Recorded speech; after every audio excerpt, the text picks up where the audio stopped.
یه پایان تلخ بعد از یه نمایش شجاعانه و فوق‌العاده. نه من ناامید نیستم، من خیلی خوشحالم از عملکرد بازیکنان. فکر کنم امروز اتفاق بدی افتاد اما آخرش دو تا فرد بودن که تفاوت ایجاد کردن توی بازی. نفر اول داور بود و نفر دوم هم لیونل مسی و هر دوشون یه جورایی هیچی برای گفتن ندارم.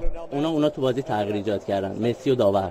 مرسی. آقای جلالی، نمایش فوق‌العاده تیم ملی، نتیجه نامطلوب.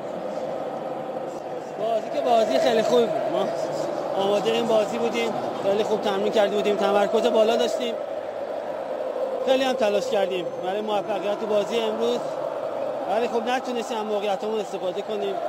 من فکر کنم یکم داورم میتونست یا ضربه پنالتی بگیره و مطمئنا اگه اون پنالتی رو میگرفت خیلی چیزا برمیگشت به نفع ما، ولی فوتبال برد و باخت داره. امروز ما باختیم با بدشانسی. نمایش شجاعانه باعث افتخار همه مردم ایران. ما تلاش میکنیم فقط مردم ایران رو خوشحال کنیم، با تمام وجود در خدمتشونیم، با قلبمون بازی میکنیم. امروز هم هر چی داشتیم گذاشتیم براشون، ولی میگم بدشانس. خیلی ممنون.